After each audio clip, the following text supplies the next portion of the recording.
think there has to be so much respect for somebody that just puts yourself out there. So number one, I appreciate it. Thank you so much. Thank you. So obviously Perry, Iowa is a horrific event, and as a mother and a child that lived 10 minutes from there, enough is enough. And we hear it over and over and over and over again. Democrat, Republican, doesn't matter. What will you do to make sure that our children are safe and a sixth grader is not going to get shot 3 times? What are you going to do, and how will you make a difference? Yeah, no,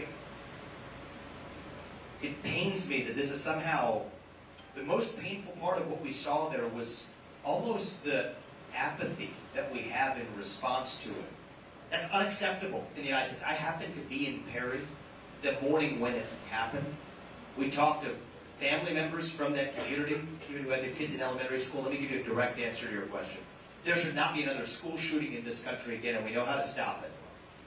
3 armed security guards in every school across this country, period. That's non-negotiable. We put them in our banks. We put them even in shopping malls. We got thousands standing around, known as the TSA, at our airports. Well, we have protecting our airports or protecting anything else, protect our most valuable national asset, that's our children. That's immediately how we make sure at least another school shooting isn't going to happen again. Now let's go upstream to the root cause. It's the mental health epidemic in this country. We have a major problem. It's the underbelly in our country. We have a healthcare system that doesn't pay for mental health. Fix that. Bring back the psychiatric institutions and hospitals in this country sooner than removing guns from law-abiding citizens.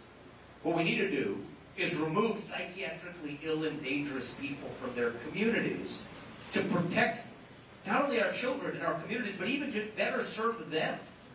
You want to know where the #1 source of mental health care is now? It's our prison system. That's not compassion, that's cruelty. And so the right thing we need to do in this country is take mental health seriously. Even our healthcare system right now, Portman knows this as well as anyone on the front lines. We don't have a healthcare system, we have a sick care system. Mental health care needs to focus on prevention, not on actually treating something after the fact, after it's gone over the proverbial ledge. That doesn't work in our country. So that's the combination. In the near-term emergency measure, we can get it done. I've said I'd shut down the Department of Education. $80 billion, most of that's going to go back to the hands of parents across this country who deserve to choose where they send their kids to school and ending the poison of the Department of Education. But a tiny portion of that budget will automatically fund 3 armed security guards in every school across this country via the states. That's how we protect our children, address the mental health epidemic. That's the courage we need in a leader to actually speak that hard truth. Bring back the psychiatric hospitals. Yeah, that's controversial. Actually, it was controversial when I first started in this campaign. Now, by the end of this very year, that itself has become a more acceptable position. And that says a lot about how I'm going to hopefully reunite this country. Stand for truth. In the short run, it hurts. A lot of the position I've taken in this campaign, I was against the Ukraine war before it was cool. You say the same thing. If you stand for truth, eventually, Martin Luther King said this, the arc of history is long, but it bends towards, he said justice, I'll say it a different way, it bends towards the truth. And if we stand for truth, we do the right thing. That's the answer to protect our kids. Thank you. I appreciate it. We'll go right here. We'll go further down. We got another mic going around? Todd, you can maybe find your way over. There's a gentleman there, and we can kind of go to that area over here. I just want to say thank you, first of all, for being a young guy like myself. Obviously, I'm a 17-year-old. I'm a first-time skiller. Thank you, man. Yeah, I appreciate that. And you and Charlie Kirk are probably 2 of my biggest mentors, people I look up to for the young America First movement. And recently on his podcast, he was talking about how he believes that some of our congressmen have been compromised.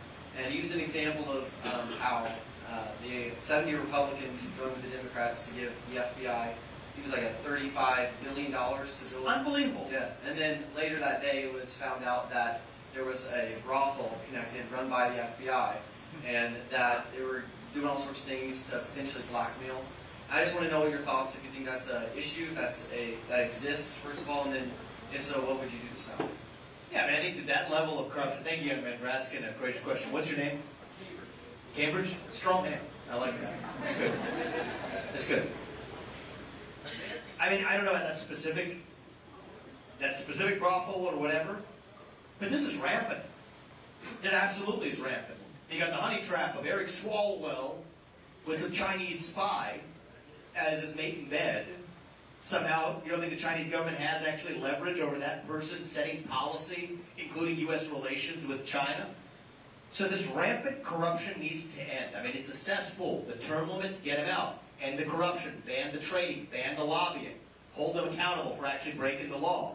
But the right answer has to be to shut it down. And I'm the only Republican in this race, even among the good ones. Right? I mean, there's worse than that, but there's good ones in this race who will say things like, fire Christopher Wray. It's window dressing. You get James Comey 2.0. Actually, I'm increasingly convinced, I don't think Christopher Wray actually even knows the extent of the corruption that sits underneath him, and I don't think he's a saint of a person who has clean hands anyway. But it's the real rot. You want to gut this, you got to gut it at its core. And so, from basically every other candidate in this race, DeSantis he'll say, fire Christopher Wray. He won't go any further than that. I didn't actually read and process exactly, but even Trump after that was making comments about the FBI's new building. So I don't know where Trump is on this. But where I am is the right answer is we need to actually shut it down. The failed Bureau of Investigation, that's where a lot of this rot begins. There's 35,000 employees at the FBI. 20,000 of them are back office bureaucrats at the J. Edgar Hoover building hatching plots like this. We're going to send them home. Send them packing. Find an honest work. Don't apologize for it either. But 15,000 of them are cops, investigative agents on the front lines. We're going to move them to places like the U.S. Marshals or the DEA, both of which have been far more effective at fighting child sex trafficking rings and at fighting fentanyl in this country. That's actually improving effectiveness while also ending the corruption. So many people, when they hear me adopt some of these stances of shutting down these agencies, especially even in earlier stages of this race, might have been like, ooh, is that a little too extreme? No, what's extreme is the status quo. That we live in a country where you've got $200,000 of debt on your shoulders that you didn't sign up for. That we're forking over more money to corrupt countries that happen to pay off bribes to people like Hunter Biden to get their daddy to send over $200 billion of your money to that same country. What's extreme is we have government institutions like the FBI exerting leverage on our own congressmen to be able to fund their pay increases. That's what's extreme is the status quo. I'm against the FBI and I'm in favor of shutting it down, not because I'm against law enforcement, but because I stand for law enforcement, the actual rule of law. I'm going to shut down the Department of Education, not because I'm against education, but because I am for education in this country and protecting our children. That's what we need to revive as a president who isn't shaken by the labels that the media, or even frankly some of the establishment, the Republican Party will affix to you. You stick to the truth, and in the long run, we do what's right for this country. And so hopefully that gives you the sense that, do I think that there's a lot of rot that needs to be exposed? You're darn right there is. And we're going to once again tell the people the truth in this country. How many FBI field agents were there in the field on January 6th, or informants were there? How many congressmen have been compromised by our own government bureaucrats using that as leverage over them, or by foreign actors, or the Jeffrey Epstein client list, or the totality of what we do or don't know about what really happened there, about what really happened about the Hunter Biden laptop that we were told by intelligence experts was false on the eve of the election before we find out it was true. We, the people, deserve a government that tells the people the truth again, not just when it's easy, but when it's hard. Roll that log over, see what crawls out, let sunlight be the disinfectant, and then hold the lawbreakers accountable. That's how we restore integrity in this country. Thank you. Appreciate it.